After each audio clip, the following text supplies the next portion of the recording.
진술을 펼치는 의사들의 소소하면서도 위대한 순간들과 만나보는 TV의사 서전 명의 2.0 엄지민입니다. 안녕하십니까. 고관절을 치료하는 의사 정형외과 권순영입니다. 박사님, 혹시 목소리에도 황금 비율이 있다는 거 알고 계세요? 네, 글쎄요. 사진을 찍을 때 구도의 황금 비율, 음식을 만들 때 양념의 황금 비율, 이런 비율에 대해서는 생각해 봤는데 목소리에도 황금 비율이 있었습니까? 네, 있어요.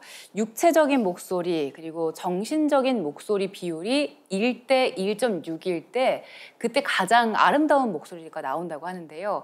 단순히 그냥 좋은 목소리가 중요한 게 아니라 목소리에 정신적인 거, 마음을 담아야 한다는 의미겠죠? 그렇다면은 우리 명의의 엄지민 앵커의 목소리야말로 황금 비율이 아닌가라고 생각이 됩니다. 늘 우리 시청자를 생각하는 진심을 담아서 진행을 아주 열심히 하고 계시지 않습니까? 맞습니다. 이 소통이라는 게 말하는 거 못지않게 상대방의 말을 귀로 잘 듣고 또 마음으로 듣는 게 중요하잖아요. 그래서 오늘은 우리의 청력 건강을 지키는 분 모셨습니다. 어떤 분인지 화면으로 먼저 만나보겠습니다.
네, 오늘은 이비인후과 전문의 송재진 교수님 모셨습니다. 반갑습니다. 안녕하십니까. 네, 저희 시청자분들께 교수님 소개 먼저 부탁드릴게요. 네, 안녕하세요. 저는 분당서울대학교병원 이비인후과에서 근무하고 있는 송재진이라고 합니다. 이비인후과에서 주로 이과, 그러니까 귀 질환을 주로 담당하고 있고요. 그 중에서도 난청과 이명, 어지럼 등을 보고 있는데 특히나 난청과 이명에 대해서 연구를 하고 진료를 하는데 집중해서 조금 더 나은 삶을 드리려고 노력하고 있습니다. 이렇게 귀한 자리에 불러주셔서 감사드립니다. 네, 나와주셔서 감사합니다. 우리나라가 2025년도면 초고령 사회에 접어든다고 하는데 그러면 난청 인구도 늘게 되겠죠. 근데 지금 난청 인구 환자 수를 보니까 1,000만 명에 가깝더라고요. 상당히 많은 것 같아요. 네, 맞습니다. 난청 인구가 사실 기하급수적으로 늘어나고 있는데요. 이것이 이제 고령화 사회와 맞물려서 점점 증가하는 것이고 2011년 정도에 한 600만 정도 됐었는데 그것이 2015년이 되면서 700만으로 늘어나고 2025년이 되면서 1,000만 명까지 이제 늘어나게 된다고 얘기하고 있습니다. 결국은 전체 인구 5분 중에 1분이 이제 난청 환자가 된다는 얘기인데요. 이런 난청이 굉장히 삶의 질을 많이 떨어뜨리는 그런 질환이고 여러 가지 다른 건강상의 문제도 일으킬 수가 있기 때문에 특히 최근에는 더 주목을 받고 있습니다. 저도 사실 60대 중반으로 이제 들어서니까 저희 집사람이 자꾸만 TV 소리 줄이라는 얘기를 많이 하는데 그 난청의 증상이 아닌가 싶어서 걱정이 됩니다. 혹시 그 난청과 연관돼서 이러한 그 진단 기준은 어떤가요? 난청은 이제 우리가 소리의 크기를 보통 데시벨로 표현을 하는데요. 그래서 25데시벨까지를 정상 청력이라고 얘기를 하고 25에서 40데시벨 정도를 경도 난청, 40에서 55데시벨 정도를 중도 난청 이렇게 얘기를 합니다. 경도 난청이라고 하면 이렇게 조용히 이제 벌레가 이제 우는 소리라든지 아니면 도서관 같은 데서 속삭이는 소리를 이제 듣는 것이 어려워지는 것을 얘기를 하게 되고요. 40데시벨 이상의 난청이 있다고 하면 좀 크게 얘기하는 그런 환경에서 잘 얘기를 못 알아듣는다든지 세탁기 종류에 따라 다르겠지만 세탁기 돌아가는 소리를 잘 못 듣는다든지 아니면 자동차가 이렇게 지나가는 그런 소리를 잘 못 듣는 정도의 그런 청력이 되겠습니다. 그래서 이렇게 중도 난청, 그러니까 40데시벨 이상 정도가 되면 보청기나 다른 치료를 이제 고려하게 되겠습니다. 어르신들이 겪는 경우도 있지만 요즘에는 젊은 분들이 돌발성 난청을 겪는 경우도 있더라고요. 네. 난청의 종류에 따라서 좀 나뉘는 건가요? 네, 난청은 이제 저희가 크게 전음성 난청하고 감각신경성 난청으로 나누는데요. 전음성 난청이라고 하면 이제 우리가 웨이도, 그러니까 귓바퀴부터 고막까지를 이제 웨이라고 하고요. 고막에서 달팽이관까지를 중이라고 하는데, 이런 웨이와 중이에 문제가 생겨서 막혔다든지 중이염이 있어서 뭐 고막에 구멍이 있다든지, 아니면 고막에서 달팽이관으로 소리를 전달해주는 뼈가 잘 움직이지 않는다든지, 이런 경우를 얘기를 하고, 그런 경우에는 그래도 수술적으로 치료가 가능한 부분이고요. 그리고 감각신경성 난청이라고 하면 달팽이관, 그리고 그 이제 상부에서 신경을 통해서 뇌로 가는 그 경로 어딘가에 문제가 생기는 것을 감각신경성 난청이라고 하는데, 우리가 보통 얘기하는 노화성 난청, 그러니까 연세가 드시면서 생기는 그런 난청이 바로 이런 감각신경성 난청의 대표적인 예가 되겠고, 그리고 젊은 사람에서도 많이 생길 수 있는 한쪽 귀가 갑자기 잘 안 들리는 그런 난청을 이제 돌발성 난청이라고 하는데, 이런 것도 감각신경성 난청에 해당이 되겠습니다. 그럼 난청을 겪게 되면 주로 어떤 치료가 진행되나요? 감각신경성 난청과 전음성 난청에 따라서 치료가 좀 다른데요. 감각신경성 난청은 이제 수술로 치료를 하게 되고, 전음성 난청은, 그리고 감각신경성 난청은 그 정도에 따라서 나누는데, 가령 우리가 아까 말씀드렸던 중도 난청, 40데시벨 이상의 난청이면 보청기를 이제 고려를 해야 되고, 그리고 70데시벨 이상의 난청이라고 하면 이제 우리가 고도 난청이라고 얘기를 하는데, 그런 경우에는 인공화후 이식술이라고 해서 달팽이관에 기계를 넣어주는 그런 수술을 시행을 해야 합니다. 이 주변에 요즘 그 보청기를 끼신 분들 아주 참 간간히 많이 보게 되는데, 이러한 보청기 끼는 기준이 따로 있습니까? 네, 보청기는 네. 그래서 중도 난청, 40데시벨 이상의 난청인 경우에는 필히 고려를 해야 되는 부분이고요.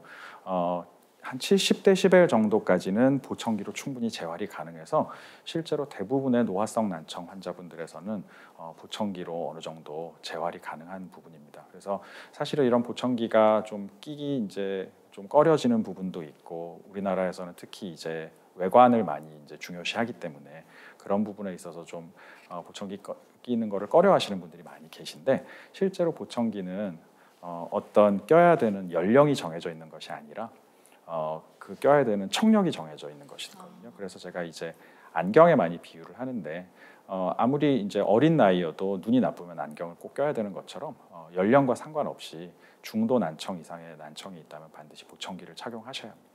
말씀하신 대로 여러 가지 이유로 보청기를 끼는 걸 좀 꺼려하는 분들이 계신데, 보청기를 안 끼면 청력이 더 나빠지나요? 보청기를 안 껴서 청력이 더 나빠지는 것은 아닌데, 보청기를 사용하지 않았을 때 문제가 되는 것들, 뭐 예를 들어서 인지 기능이 저하된다든지, 혹은 낙상의 위험이 커진다든지, 혹은 우울감이 커진다든지, 이런 문제들이 있기 때문에, 그리고 그런 것들이 진행되면 나중에 보청기를 껴도 좀 적응하는 데 좀 더 어려움을 겪기 때문에요. 그래서 보청기는 보청기를 껴야 하는 청력이면 반드시 사용을 시작하는 것이 좋을 것 같습니다. 네, 난청과 연관되는 핵심 의료 기술은 아마도 인공와우 기술이 꽃이 아닐까 싶은데요. 또 교수님께서 가장 또 중점적으로 열심히 하시는 분야가 아닌가 생각되는데, 네. 인공와우 수술에 대해서 한번 설명해 주도록 하시죠. 네, 우리가 고심도 난청, 그러니까 70데시벨 이상을 고도 난청이라고 하고 90데시벨 이상을 심도 난청이라고 하는데요. 이런 고심도 난청인 경우에는 바로 옆에서 큰 소리로 대화를 해도 대화가 잘 이어지지 않는 정도로 굉장히 심한 난청이 있고, 사회생활을 한다든지 그냥 뭐 가정에서 일상생활을 하는 것조차 불가능해지는 상황이 되겠습니다. 그래서 그런 경우에는 보청기를 사용을 해도, 보청기로는 소리가 좀 약간 키워지니까 좀 크게 들어오긴 하지만 환자가 말을 잘 이해하지 못하는데요. 마치 안경에 비유하면 눈을 감고 안경을 끼는 것과 비슷한 그런 상황이라고 보실 수 있거든요. 그래서 이런 경우에는 인공화우라는 기계를 이용해서, 인공화우라는 것은 달팽이관으로 이제 전극을 심어줘서 우리가 외부에서 들어온 이런 소리를 전기 신호로 바꿔서 달팽이관 안에 들어있는 신경의 말단이라고 하는 부분에 직접 이제 전달을 해주는 것입니다. 우리가 외부에서 소리가 들어올 때 웨이도, 고막, 그리고 고막 안에 있는 이소골이라는 뼈를 거쳐서 달팽이관까지 들어오면 거기까지 들어온 소리 에너지가 비로소 이제 전기 에너지로 전달이 바뀌면서 이 소리를 듣게 되는데, 이러한 과정을 다 생략하고 달팽이관으로 전기 에너지를 바로 이제 전달해주는 그런 기술이라고 말씀드리겠습니다. 고심도 난청이 있는 분들이 인공아우 수술을 받는다고 말씀하셨는데, 그런 거 상관없이 누구나 일단 난청이 있으면 인공아우 수술로 좀 도움을 받을 수 있나요? 네, 맞습니다. 신생아 같은 경우 그리고 소아 같은 경우에는 보통 저희가 90데시벨 그리고 70데시벨 정도를 기준으로 하고요. 그래서 이런 선천성 난청이 있는 경우에도 인공아우를 통해서 언어를 습득하고 이제 그것을 사용해서 학교에서 교육을 받고 일상생활에 복귀를 할 수가 있고요. 이제 노화성 난청으로 원래 말씀을 잘 하시다가 이제 들리지가 않아서 대화가 안 되는 그런 분들에서도 수술을 하면 금방 사회로 복귀할 수가 있는데, 특히나 이제 노화성 난청으로 인공아우를 하신 분들은 실제 이미 말씀을 잘 하시던 분들이라서 언어가 완전히 형성이 되어 있고, 그래서 수술을 하셨을 때 거의 일반 사람들이 봤을 때는 티가 나지 않을 정도로 그렇게 재활을 잘 하실 수가 있겠습니다. 그 선천성 난청에 이제 인공와우를 예전에 많이 한 걸로 알고 네. 있는데, 지금 말씀인즉슨은 노화성 난청에도 지금 많이 한다는 말씀이잖아요. 네, 맞습니다. 과거에는 1988년에 우리나라에서 첫 인공아우 수술이 시작이 되었는데, 그 첫 환자분은 성인 환자분이었지만 그 이후에 시행된 대부분의 환자들은 대부분 소아에서 선천성 난청 환자였고요. 그렇지만 최근에 이제 초고령화 사회가 되면서 점점 성인 난청 환자 수가 늘어나고, 그래서 70데시벨 이상의 고도 난청을 가진 환자분에서 인공아우 이식 수술이 점점 건수가 늘어나고 있습니다. 현재는 절반 이상이 이제 성인 환자분일 정도로 그 수가 늘어나고 있고요. 이 인공아우 수술은 1시간 남짓 걸리는 간단한 수술이고, 그래서 이런 마취나 전신 상태에 문제가 없는 분들이라면 수술을 받는데 큰 어려움이 없으시기 때문에 최근에는 80대 이상에서도 굉장히 많이 수술이 이루어지고 있고, 90대에서도 종종 수술이 이루어질 정도로 연령에 상관없이 청각 재활을 위해서 많이 사용되고 있는 그런 수술입니다. 우리가 보통 수술을 하면 재활이 꼭 같이 따라 붙잖아요. 네, 맞습니다. 이 인공아우 수술도 재활이 따로 필요한가요? 네, 인공아우 수술을 하면 처음에 들어오는 소리가 우리가 듣는 이런 소리랑 조금 다르게 들리고요. 마치 스타워즈에서 나오는 로봇들이 하는 그런 음성처럼 들리거든요. 그래서 이 들어온 소리를 내가 알고 있는 음성으로 이제 인식을 하는 그런 훈련이 좀 필요하겠고요. 그 과정이 그렇게 오래 걸리지는 않는데, 보통 성인 환자분들 같은 경우에 3개월 정도만 되어도 어느 정도의 일상 대화를 하는데 크게 어려움이 없는 수준까지 일어나고, 우리가 언어 평가라는 평가를 해보면 단어나 문장을 알아듣는데 100%를 다 알아들으실 수 있게 되는데, 뭐 짧은 경우에는 한 6개월, 조금 오래 걸리는 경우에는 1년 남짓 정도면 재활이 됩니다. 그래서 이런 재활을 하려면 가정에서 가족분들의 이제 도움을 받아서 입 모양을 보고, 그다음에 이제 입을 이렇게 가리고 이런 대화하는 것들을 연습을 하고, 그리고 언어 치료사분들에게 이제 몇 번 다니시면서 그 언어 치료사분들에게 이런 가정에서의 이런 훈련법을 배우시고 하는 것들이 과정이 필요하겠습니다. 그 어르신들이 뭐 8, 90대도 한다고 하셨는데 나이에 따라서 재활의 기간이 좀 달라지기도 하나요? 나이에 따라서 달라지는 것들이 아무래도 조금은 있을 수는 있고요. 난청 시기가 굉장히 중요해서 난청 기간이 길면 길수록 재활 기간도 조금 늘어나게 됩니다. 소아 같은 경우에는 아무래도 이제 말을 안 배운 상태에서 인공아우를 통해서 말을 배우기 때문에 조금 더 재활 시간이 길고요. 성인 같은 경우에는 말씀드린 것처럼 뭐 간단한 대화를 알아듣는 데는 3개월 정도면 되기는 충분하고요. 6에서 12개월 정도 되면 전화 통화까지 되실 수 있을 정도로 재활이 됩니다. 이제 제가 전공을 하고 있는 이제 고관절 같은 경우에 있었던 인공관절을 박는데, 저희가 이제 예전에는 한 뭐 15년, 20년 쓴다 그러는데 요즘은 이제 반영구적이라고 이제 말씀드리거든요. 네. 이 인공와우 역시도 인공이 들어가기 때문에 네. 어떤 수명이 있습니까? 네. 인공아우 같은 경우에는 이제 뭐 기본적으로는 반영구적이라고 생각을 하고 있고요.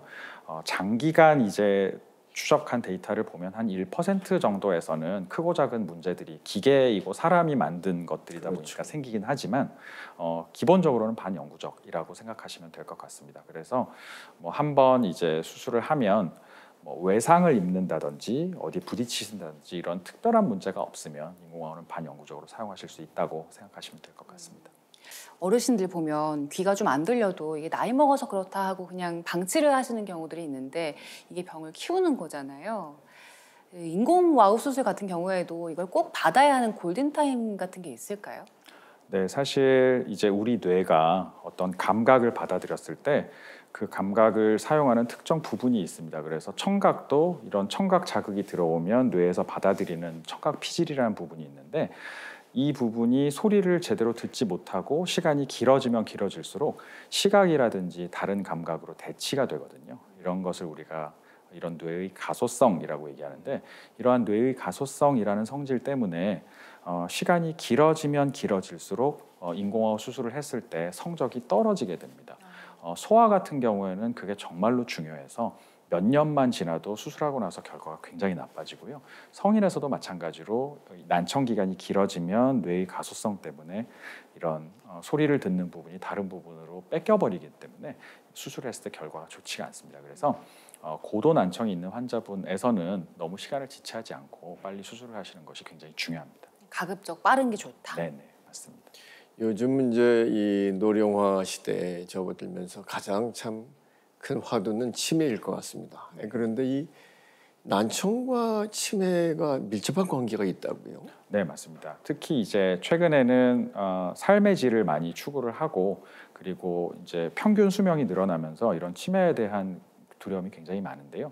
미국에서 한 2010년 정도부터 꾸준히 연구 결과가 나오고 있고 그 이후에는 국내외에서 계속 연구 결과가 나오고 있는데 난청이 있으면 인지 기능의 저하 및 치매로 연결되는 경우가 굉장히 많다라고 보고가 되고 있고 미국에서 나온 연구 결과를 보면 경도 난청이 있는 환자에서는 한 2배 정도, 중도 난청이 있으면 한 3배 정도, 그리고 고도 난청이 있으면 한 5배 정도 치매가 발생할 확률이 높아진다고 알려져 있습니다. 그래서 특히나 최근에는 이런 치매와 관련된 부분들을 환자분들께 잘 설명을 드리면서 꼭 보청기나 인공호흡으로 재활을 하시라라고 말씀을 드리고 있습니다.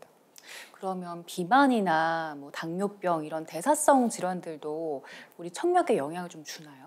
네, 맞습니다.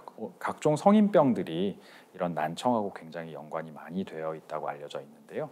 그래서 실제로 이런 당뇨나 이런 것들이 있으면 난청이 한 2배 정도 늘어난다고 알려져 있고요. 그리고 심장 질환이라든지 아니면 신장, 콩팥의 질환이 있는 경우에도 이런 난청의 비율이 좀 더 증가된다고 알려져 있습니다. 그리고 그 외에 스트레스, 심적인 스트레스, 육체적인 스트레스 이런 것들이 또 난청과 바로 밀접하게 연관돼서 증상이 나타나는 그런 종류의 난청이 있는데요. 따라서 각종 성인병을 잘 관리를 하시고 그리고 몸과 마음을 항상 편안하게 지내시는 것이 굉장히 난청 예방을 위해서 중요하겠습니다. 난청이랑 같이 나타나는 증상 중에 하나가 이명이라고 하던데 이명이 그 우리 귀에서 삐 소리 들리는 그 증상을 말하는 게 맞죠? 네, 맞습니다. 이명이라는 것은 정의상 외부에 어떤 소리가 나는 어떤 음원이 없는데 내가 소리가 나는 것을 느끼는 것이고요. 방금 말씀하신 것처럼 삐 하는 고음으로 나는 소리가 굉장히 많고 그 외에 굉장히 표현이 다양한데 귀뚜라미 소리처럼 난다는 분도 있고 그리고 기계가 돌아가는 소리처럼 난다는 분도 있고 그렇고요. 그 이외에 박동성 이명이라고 해서 내 심장 박동하고 똑같은 박자의 소리가 귀에서 이렇게 들리는 그런 이명 종류도 있습니다. 그 이명이 지금 현재 정확한 원인이 밝혀졌나요? 과학적으로? 사실 아직 정확한 원인이 밝혀져 있지는 않은데 기본적으로는 난청하고 굉장히 밀접하게 연관이 되어 있다고 하고 이 이명이라는 것은 귀가 아닌 뇌에서 발생한다라고 이제 알고 있습니다. 특히 뭐 저를 비롯해서 최근에 이제 뇌를 연구하면서 이명을 연구하는 많은 사람들의 결론은 우리가 특정 양의 소리를 항상 들어왔는데 난청이 생겨서 일부의 소리가 뇌로 들어오지 않으면 그 뇌로 들어오지 않은 소리만큼을 뇌에서 가짜로 만들어서 보상을 해준다. 그러니까 항상 똑같은 양의 소리를 듣기 위해서 잘못된 어떤 항상성이라는 것을 지키기 위해서 뇌에서 가짜 소리를 만들어서 채워 넣어준다라고 이해를 하고 있고요. 그렇기 때문에 소리를 들어보지 못한 사람에서는 그쪽 귀에서는 이명이 발생하지 않고 소리를 듣다가 못 듣게 된 분에서만 이명이 발생하게 됩니다. 뇌와의 상관관계를 말씀해 주셨는데 그러면 이명 증상을 잡으려면 결국엔 난청을 치료해야 되는 거예요? 네, 거의 대부분의 이명이 난청과 같이 생기기 때문에요. 난청을 치료하면 뇌의 입장에서 부족한 소리를 만들다가 부족한 소리가 줄어드니까 그만큼 일을 덜 해도 되고 그래서 이제 이명이 덜 크게 이제 작아지게 되는 경우가 많습니다. 그래서 가령 무슨 이런 감각신경성 난청이 있거나 전음성 난청이 있거나 이런 난청이 있는 분들에서 수술을 하거나 보청기를 하시거나 해서 청력을 개선을 하면 이명이 대부분의 경우에서 좋아집니다. 옛날 어르신들이 이명이 아이들이 클 때 성장기에 좀 많이 생긴다는 얘기를 하신 걸 들었는데 그거는 확인이 된 건가요? 성장기에 생기는 경우는 아니고요. 아마도 이런 특히 이제 청소년층에서 생기는 이명은 이런 주로 음향기기나 이런 것들 때문에 고음 쪽 청력이 음향기기에 너무 과하게 노출이 되는 경우에 살짝 떨어지는 경우가 있거든요. 그러면 고음의 청력이 떨어지면 그 고음을 못 듣게 된 삐 하는 소리를 못 듣게 되니까 그것을 이제 뇌에서 만들어주고 그런 것 때문에 이제 청소년층에서도 이명이 종종 생기는 것입니다. 이명이라는 게 재발도 많이 되고 또 완치도 어렵다고 하는데 그건 왜 그런 건가요? 우선은 원인을 이제 제대로 파악하는 것이 중요하고 그리고 사실은 이명이다라고 이제 오는 환자분들이 많은데 그런 분들에서 난청이 동반됐다는 것을 생각하지 못하고 인지하지 못하고 오시는 경우들이 있거든요. 그래서 그런 경우에는 난청 치료가 동반이 되어야 되는데 이제 난청 치료를 또 잘 원치 않으시는 그런 경우가 많다 보니까 그렇고요. 그러나 실제로 이제 이명의 치료법이 굉장히 발전을 해서 여러 가지 치료를 사용을 하고 있습니다. 우선 이제 이명에 대해서 제가 지금 말씀드리는 이런 것들을 좀 더 자세하게 풀어서 설명을 해드리고 평소에 생활 습관을 어떻게 개선을 하면 좋을지 이런 것들을 말씀을 드리는 이명 재훈련 치료라는 것을 하기도 하고요. 그리고 불면이 있다거나 이명 때문에 너무 이렇게 불안하거나 우울한 분들에서는 약물의 도움도 좀 받고 그리고 난청에 대해서 확실하게 치료를 하고 그리고 최근에는 아직은 아주 정립된 치료는 아니지만 뇌를 전기나 자기장 같은 것을 사용해서 자극을 하는 치료라든지 아니면 소리 치료라고 해서 이명 주파수와 비슷한 주파수의 소리를 들려줘서 이명 자체를 좀 덜 느끼게 하는 그런 치료들도 하고 있고 그래서 옛날에 비해서 굉장히 이런 치료 방법이 다양해졌기 때문에 훨씬 옛날에 비해서는 치료를 열심히 하면 좋아지는 환자분들이 많습니다.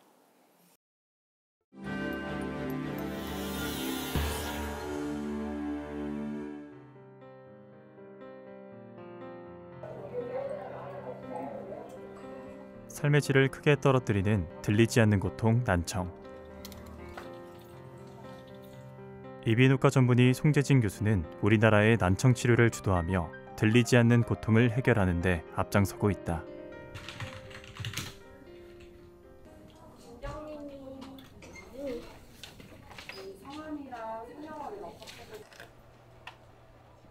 예, 안녕하세요. 오랜만에 뵙겠어요. 네, 오랜만에 뵙겠습니다. 좀 앉으시고요.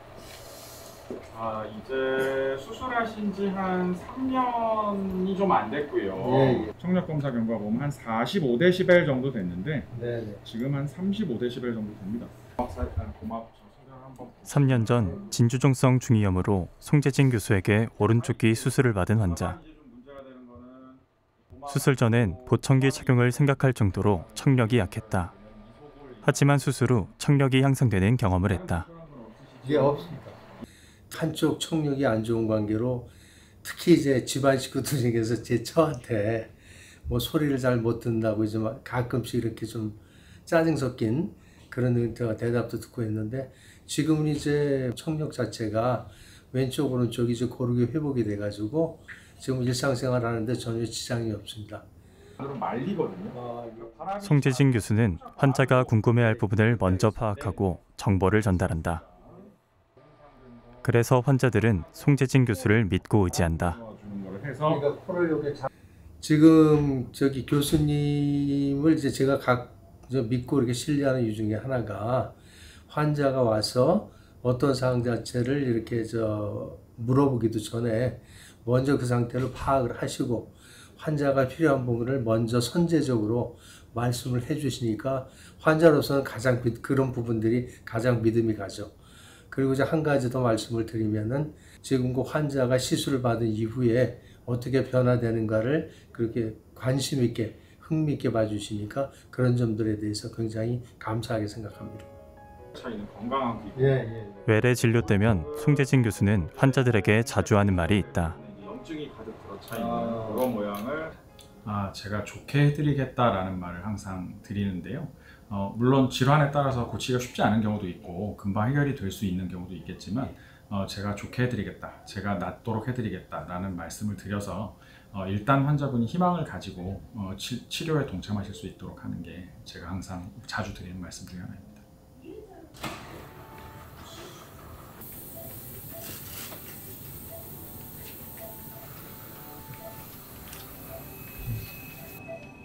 송재진 교수가 집도하는 수술. 환자는 달팽이관과 고막 사이에 소리를 전달해주는 세 개의 뼈 중 두 번째 뼈에 선천적 기형이 있다. 이 때문에 청력이 떨어져 수술을 받게 됐다. 주사 한 2번만 더 맞으실 거예요. 조금 불편합니다. 따끔해요. 국소마취로 진행된 수술이라 송재진 교수는 환자와 대화를 나누며 수술을 진행한다. 고생하셨어요. 수술이 잘 됐고 예상했던 딱 그대로 생겨 있었고 그래서 계획했던 대로 수술이 잘 됐습니다. 이대로 잘 아물기만 하면 반대쪽 정도는 아니어도 반대쪽에 근접할 정도로 좋아질 겁니다. 고생하셨어요. 네. 수술 후엔 환자에게 수술 결과를 설명해주며 안심시킨다. 고생하셨어요. 수술 잘 됐습니다. 네, 감사합니다. 예. 국소 마취로 진행을 했기 때문에 수술하고 나서 수술이 끝나기 전에 환자분이 청력이 좋아지는 것을 이미 수술 중에 확인을 하고 잘 끝냈습니다. 나이 들면 누구나 경험하는 난청. 그래서 치료를 받기보다 방치하게 되는 경우가 많다. 송재진 교수는 난청 치료를 망설이는 환자들에게 꼭 하고 싶은 말이 있다. 난청은 그 종류에 따라서 다르지만 어떤 난청이어도 치료할 수 있는 방법이 사실은 존재를 하거든요. 그래서 적극적으로 치료에 임하시라고 꼭 말씀을 드리고 특히 수술이나 보청기를 좀 주저하시는 경우가 있는데 그런 것들을 주저함으로 인해서 잃는 것들이 많기 때문에 주저하시지 말고 꼭 치료를 잘 받으시라고 권해드립니다. 오늘 저 같은 경우에 이제 척추나 뼈 관절을 전공하기 때문에 이비인후과에 대해서 상당히 문외한입니다만은 이명하고 난청 말씀을 들으면서 오늘 많은 걸 깨닫는 것 같아요. 재밌습니다. 네, 우리 교수님께서 이러한 오늘날의 이비인후과를 전공하시게 된 특별한 계기가 있으셨어요, 혹시? 학창 시절에 네. 제가 이제 의대생이던 시절에는 이비인후과가 인기과 중에 하나여서 막연하게 이제 동경을 했었는데 이제 전공을 다행히 이제 할 수 있게 되고 그리고 전공의 시절에 이제 보니까 특히 이제 이비인후과 중에서도 이과 귀 쪽의 어떤 수술이나 연구나 이런 것들이 굉장히 재밌다라는 느낌이 좀 들었고요. 지금 이제 작고하신 고 김종선 교수님이라고 저희 은사님이 계신데 그 은사님의 이제 마지막 석사 박사 지도 학생이기도 했거든요. 그래서 어떻게 보면 좀 이제 연구나 진료나 이런 거에 대해서 철없던 시절에 올바른 길을 항상 제시를 해주시고 이런 것들을 연구하면 재밌지 않겠냐라고 이제 이끌어 주셨던 것이 이비인후과를 하게 되고 그 중에서도 이제 귀를 선택하게 된 그런 계기였던 것 같습니다. 혹시 의학 말고 학창 시절에 다른 거 관심 있던 건 없으세요? 저는 사실은 되게 그냥 조용한 학생이었었는데요. 지금도 성격이 좀 내성적인 편이기도 한데 학창 시절에 항상 음악이나 춤 같은 거를 아주 어릴 때부터 되게 좀 좋아했던 면이 좀 있고요. 그래서 이렇게 남들 앞에 나가서 이렇게 공연을 하는 것도 되게 즐거워하고 그랬던 것 같습니다. 그래서 이제 특히나 이제 의대생 때는 의대생들의 그런 항상 시험과 맞물리는 스트레스들이 있는데 그런 것들을 음악이나 춤 같은 걸로 좀 많이 풀었던 것 같고요. 그 외에 취미라면은 이제 외국어 공부를 하는 거를 굉장히 좋아했었는데 예과생 때 그리고 이제 공중보건의 때 이제 일본어 공부를 좀 열심히 했었고 특별한 계기가 있었던 건 아니고 단순히 무슨 드라마나 음악이나 이런 것들을 알아들을 수 있으면 좋지 않을까라는 생각을 해서 공부를 좀 했었는데 그래서 이제 뭐 나름 열심히 공부를 해서 지금은 그냥 편하게 대화를 하고 그다음에 뭐 일어로 강의를 하고 이런 것들도 가능해졌거든요. 대단하시네. 네, 그런 것들이 이제 뭐 나름 지금도 그런 문화 생활을 영위하는 데도 도움이 되고요. 그리고 학회나 이런 데서 일본 교수님들하고 친분을 쌓거나 하는 것들이 조금 더 속 깊은 얘기를 할 수 있어서 도움이 되는 것 같습니다. 우리 교수님 경력을 보니까 벨기에에서 박사과정을 네, 하셨어요. 특별히 거기서 공부하시게 된 무슨 연유가 있으신가 모르겠어요. 네, 제가 이제 한국에서 처음 박사학위를 할 때 기능적 신경 영상이라고 해서 우리가 CT나 MRI 같은 것들은 구조를 보는 것이라면 뭐 펫이나 기능적 MRI 이런 것들은 이제 뇌의 기능의 변화를 보는 것인데 그런 연구를 했었고 그 다음에 이제 난청과 이명, 특히 이제 이명에 대해서 관심이 많았습니다. 그래서 기능적 영상과 이명을 둘 다 하는 분이 있으면 가서 공부를 하고 싶다라는 생각을 했었고 당시에 이제 저희 교실에 오승하 교수님이나 이준호 교수님 같은 은사님들께서 그러면 공부를 하고 좀 제일 잘하는 데를 찾아봐라라고 말씀하셨는데 그때 마침 이제 벨기에에 계신 신경외과 교수님이신데요. 그분이 이제 한창 굉장히 연구 성과를 이제 많이 발표를 하셔서 주목을 받던 시기였고, 그래서 사실 벨기에는 말도 저희랑 다르고 영어도 뭐 통하는 데는 통하지만 안 통하는 데는 안 통하고 해서 좀 어려움이 있었는데 가게 되었습니다. 그런데 사실은 학위를 하려고 간 것은 아니었는데 제가 당시에 이미 당시에는 미혼이었는데 30대 중반이 지난 미혼이고 그리고 돈을 받지도 않고 뭐 이런다고 하니까 비자가 발급이 안 돼서 사실은 그래서 한 6개월 정도 비자를 못 받고 되게 발 동동 구르던 시절이 있었는데 그래서 어떻게 보면 우회를 해서 대학원생으로 등록을 하면 비자를 발급해 주겠다라고 해서 사실 이제 대학원생으로 등록을 했던 거고요.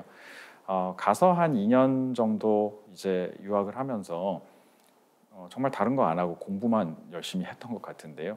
그래서 그때 이제 논문을 한 10편 남짓 썼었는데 그것들을 나중에 집대성해서 한국에 돌아온 이후에 2016년에 벨기에 가서 이제 박사 학위를 한 2시간 정도 심사를 받고 그러고 나서 이제 받게 되었습니다.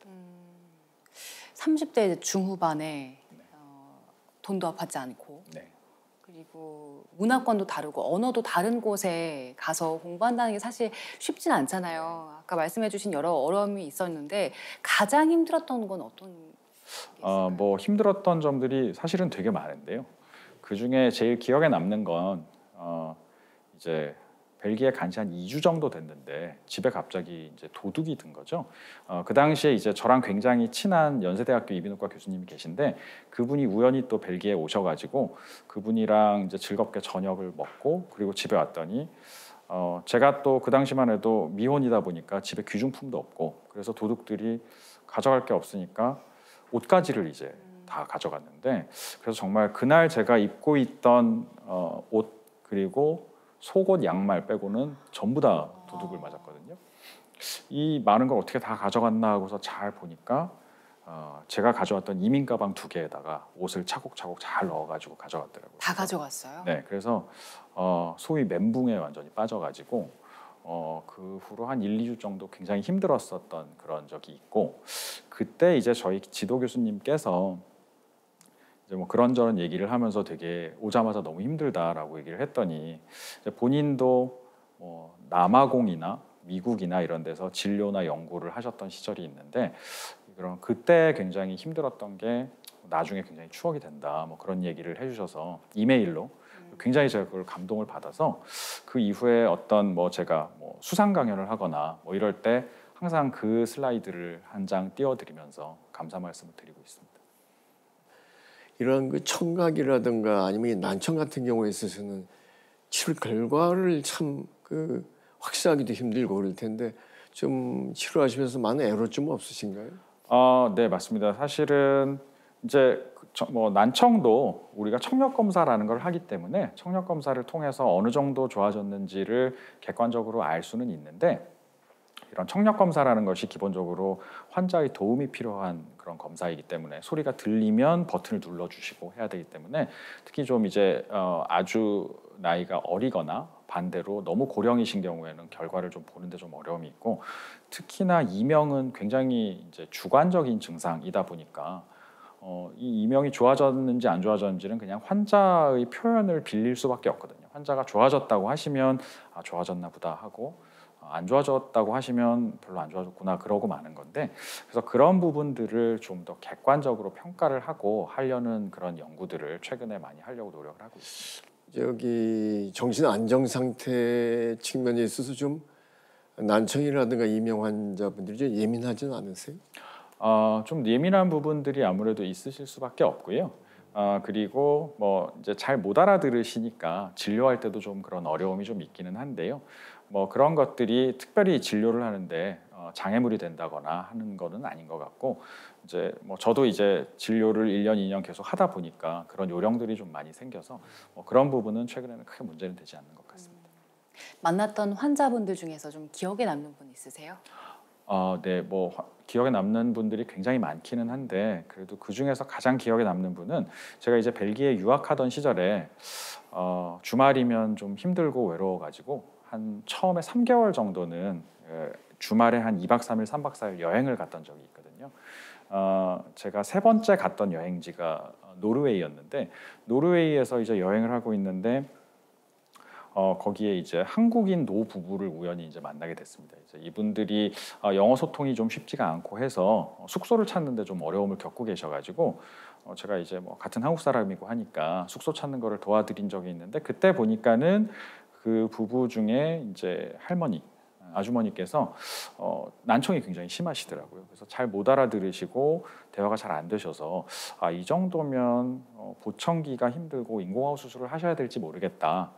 제가 한국에 언제 돌아갈지 모르는데 돌아가면 저를 한번 꼭 찾아오시라라고 이제 제가 한국에서 일할 때 쓰던 명함을 드린 적이 있는데, 몇 년 후에 댁이 사실 저희 병원에서 굉장히 먼데도 진짜로 찾아오신 거예요. 그래서 깜짝 놀라고 왜 그런지 모르겠지만 몇 년 만에 뵀는데도 저도 바로 알아봤었거든요. 그래서 그분이 이제 수술을 하고 재활을 했는데 난청 기간이 너무 길었던 분이어서 재활하는데 좀 어려움이 있고, 특히 이제 환자분이 오셔가지고 저랑 맘 놓고 얘기를 하는 게 소원이다라고 이제 말씀을 하셔서 되게 좀 안타깝긴 했지만, 그래도 1년, 2년 지나면서 차근차근 이런 말을 알아듣고 대화가 조금씩 늘어가시는 걸 보고서 굉장히 뿌듯했던 그런 기억이 있습니다.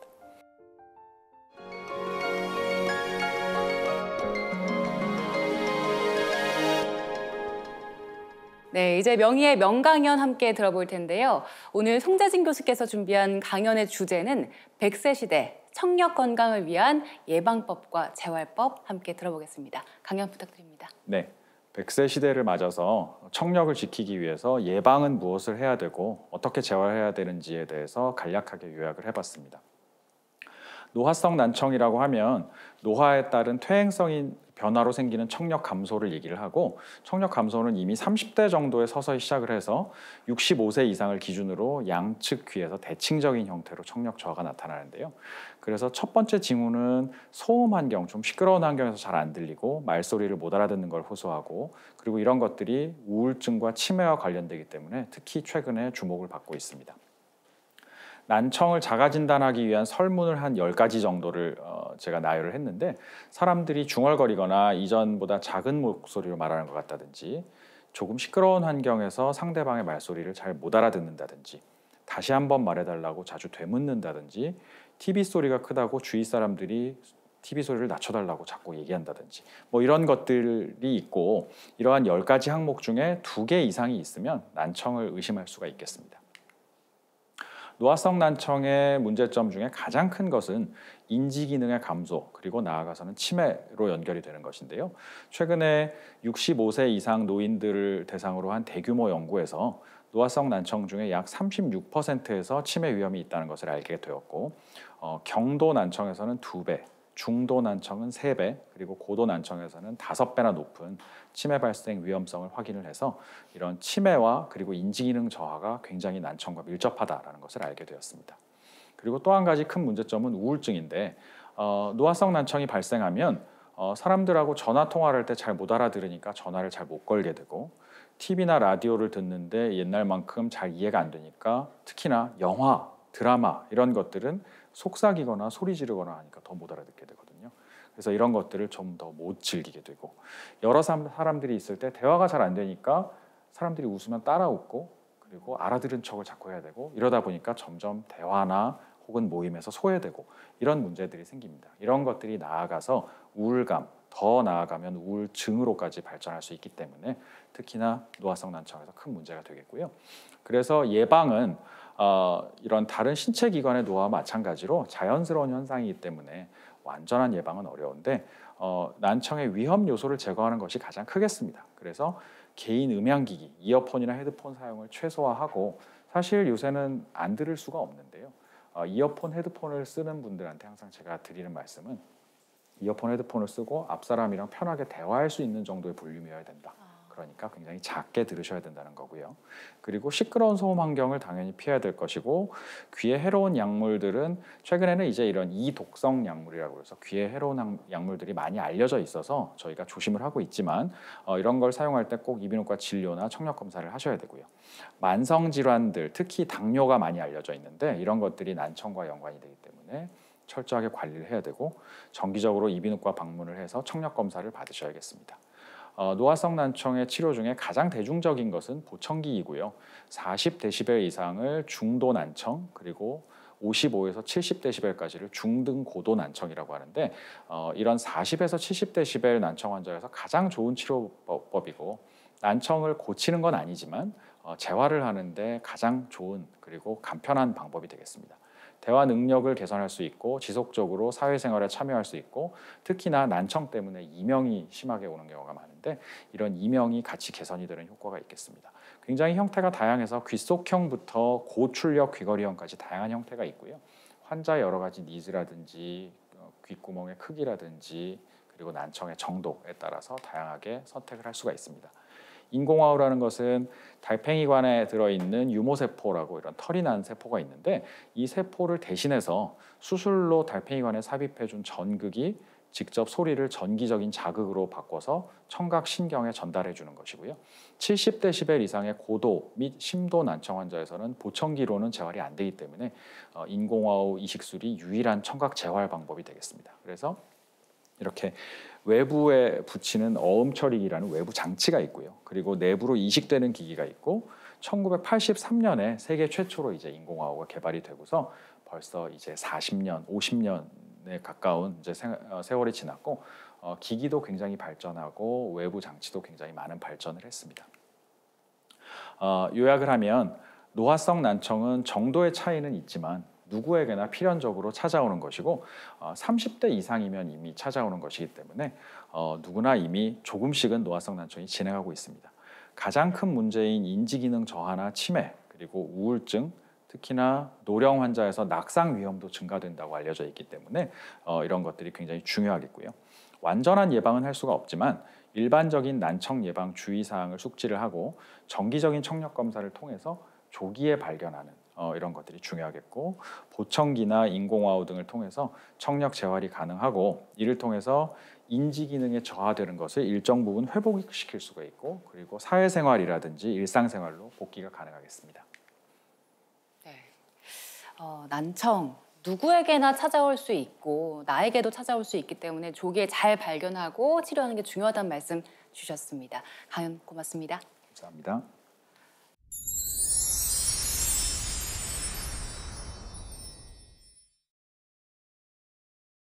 저희가 공식 질문 드리고 있는데요. 서양에서는 내 어머니, 가족을 맡길 수 있는 사람을 명의라고 본다고 하더라고요.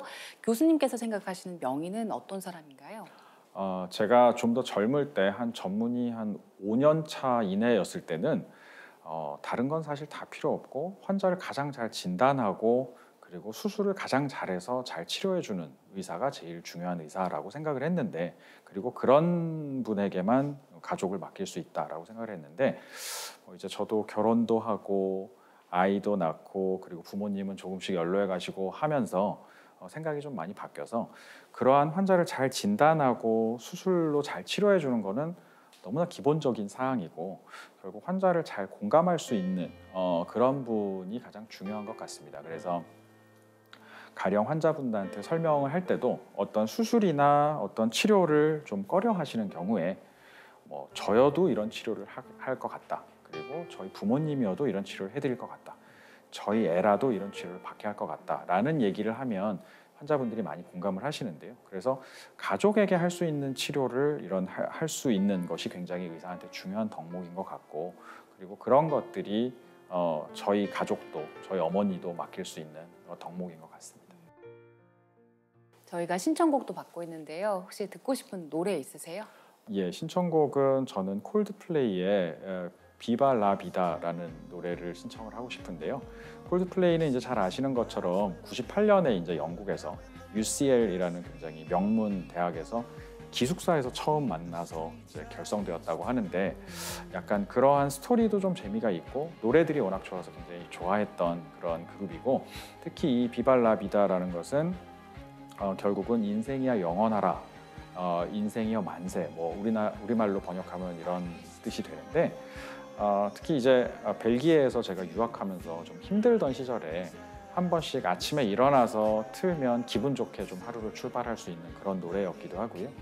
그리고 지금 제 아내를 이제 처음 만나서 한 3번째 정도 만났을 때가 2017년인데, 그때 마침 콜드플레이가 우리나라에 내한을 했었거든요. 콘서트를 간 건 아니고 콘서트장 근처에서 저녁을 먹었는데, 저녁을 먹고 딱 나오는데 콘서트장 근처이다 보니까 이 비발라비다라는 노래가 나왔었는데, 그래서 굉장히 기분 좋게 나왔던 그런 좋은 기억도 있습니다.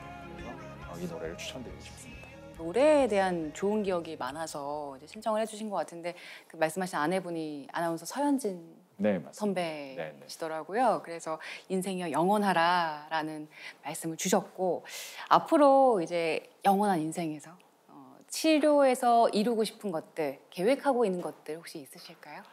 네.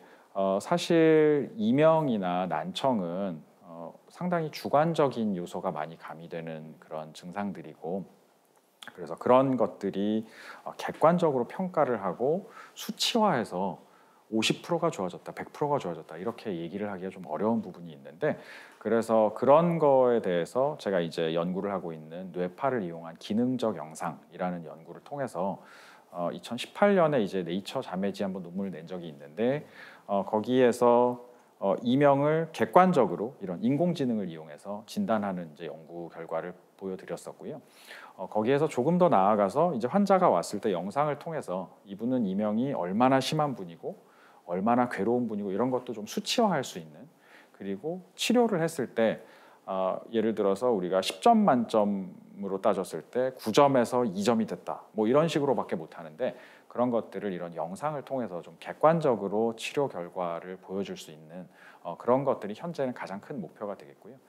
그런 분야에 대해서 협업을 통해서 열심히 연구를 하고 있습니다. 의사로서의 기본적인 덕목인 인성 이외에도 교수로서 꼭 필요한 교육, 연구, 진료에 열정과 도전하는 모습을 엿볼 수 있는 그런 아주 훌륭한, 앞으로 우리나라의 의료를 이끌어 나갈 만한 그러한 의료인을 만나지 않은가라는 생각이 들었습니다. 아무쪼록 앞으로도 쉬지 않고 꾸준히 정진하셔서 큰 업적을 성취하시길 기원드리겠습니다. 네, 말씀 감사합니다. 네, 오늘 함께 해주셔서 고맙습니다. 네, 초대 감사합니다. 요즘은 TV 볼륨을 크게 틀어서 가족 간에 또 이웃 간에 갈등 생기는 경우가 많다고 하더라고요. 상대를 탓하기 전에 내 청력 건강 적신호일 수 있다는 거 꼭 기억을 하시고요. 병원을 찾아서 여러분의 건강부터 챙기면 좋겠다는 생각이 듭니다. 네, 단순히 목소리를 잘 듣는 것뿐만 아니라 상대의 마음의 목소리까지 잘 듣는 것이 진정한 소통이 아닐까, 그런 생각을 해봅니다.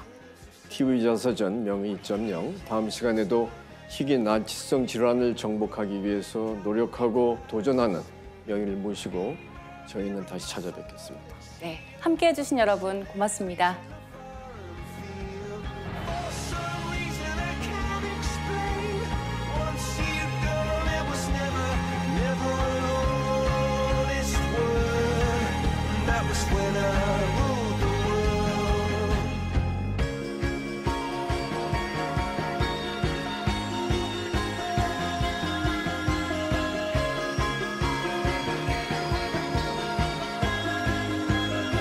It was a wicked